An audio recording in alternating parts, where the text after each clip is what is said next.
Flying down Prospect Park West, split fan my chest, blowing dope, you look like Shenmue. I chased for me some money. Yo, what up, y'all? My name is Chuck Strangers from Brooklyn, New York. Rap produced, rap, live, breathe. I exist. The way I would describe my music to somebody who never heard it, I would say is like just honest, it's truthful. It's rap music or hip hop or whatever. It's professional to a degree. It's expressive. I'm definitely not making jams. I wouldn't look forward to I wouldn't. There's no like club slappers on there, but it's good music. I would definitely say I come from a school of sound. Just New York shit. Like that's how came up learning how to make. That was the first rap music. The first rap music I liked was New York rap music.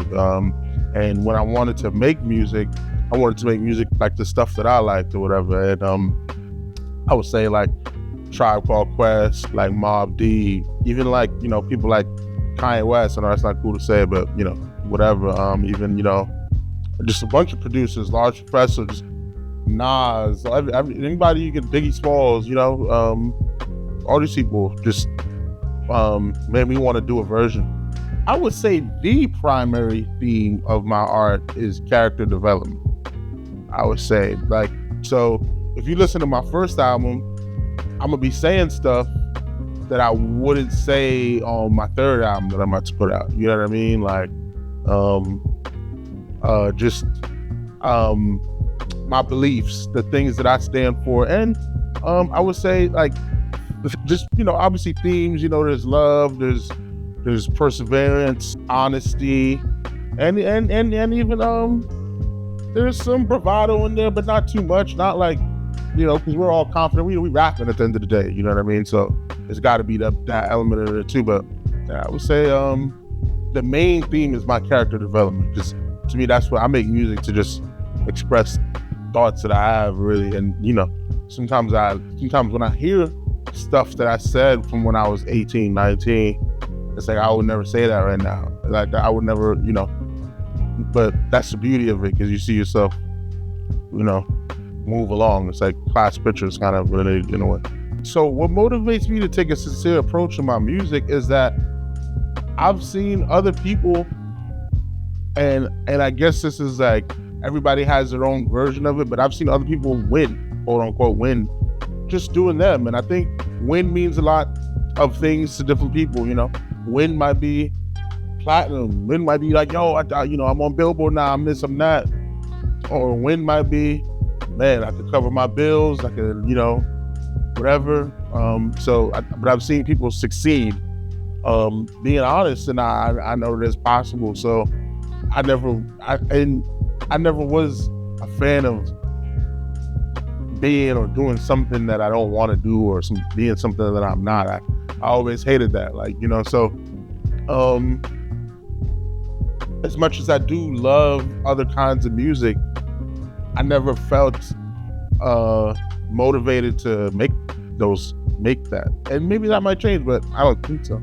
To stay inspired, to me, I just live life. Every time I don't feel inspired to make music, to me, that means there's more life to live. So I have to just,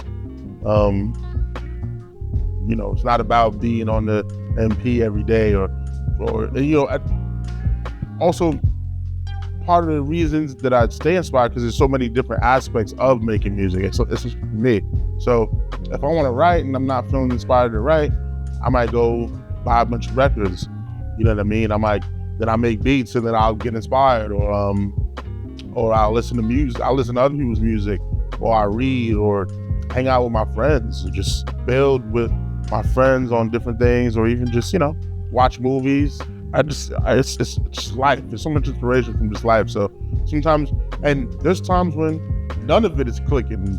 You can't find no records. You can't write. Whatever. That's when it's just like, okay, I need to just put it all down. Just live life.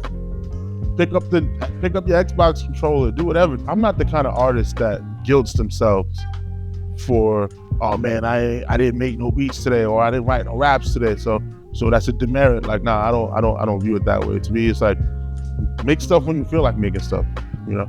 And it's a business, so I get that that's tricky, but, and you know, that's why, like I always say, there's little tricks where you can I kind of trick my mind into like getting inspired. Where I'll put a record on, or I'll just listen to some music, or you know what's a big one too is interviews. I'll check out a lot of old interviews, or even new interviews of people that doing music now, and just check out what they're saying or whatever. And sometimes I'll catch a vibe off that. My routine, and I ain't even gonna gas it like I'm one of the ones, like I know people who are like professional, like my boy Anna Moss.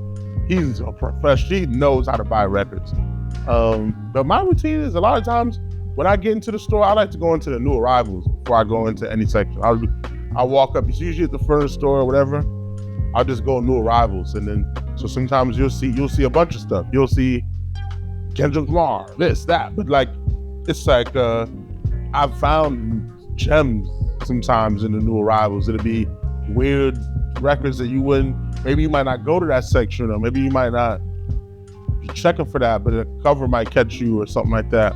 So I check new arrivals, and then I just go section by section, take it section by section, jazz, soul, whatever, reggae, world, you know, whatever have you, and just take my time. I would say my upbringing shaped my perspective as an artist, because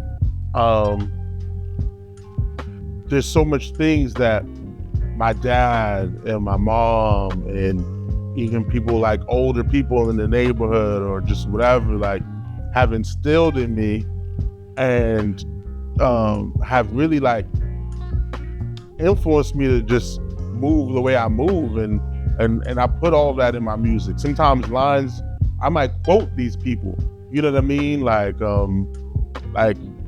I quote my friends all the time in my music, just because they're always saying really like profound things, and so, you know, just off the cuff, and I'll just write it down in my notes, like, ooh, okay, you know what I mean? Even if it don't rhyme or nothing or whatever, you know. And I'm also not a big, you know, rhymes don't have to rhyme, but that's another conversation. I would say that my upbringing definitely had a huge role in my music. My culture also played a huge role in my music because of topics. I'm from Flatbush, Brooklyn, so that's usually the setting of most songs of mine. You know what I mean? Seldom am I just like, oh yeah, I'm in LA, whatever. Like, most of my music takes place in Flatbush. A message I want to share with the world is be positive and to be patient, you know? We live in this fast-paced world where things can happen really fast, you know?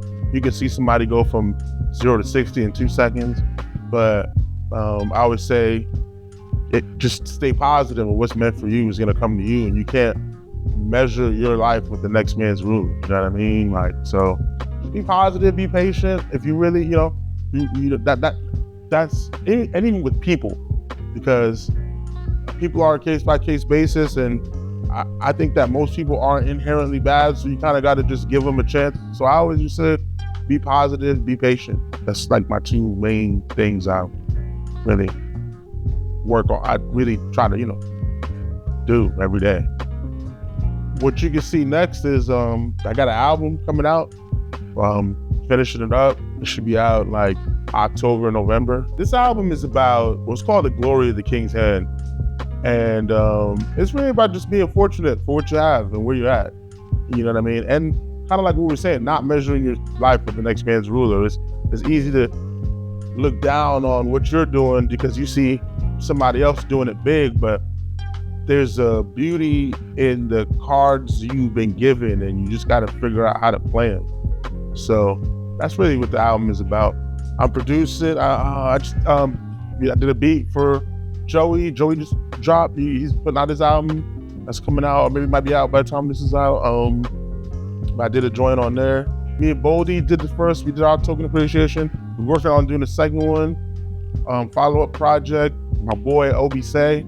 I'm always producing music for him. He's like best rapper to me, in my personal opinion. So trying to work on a project for him.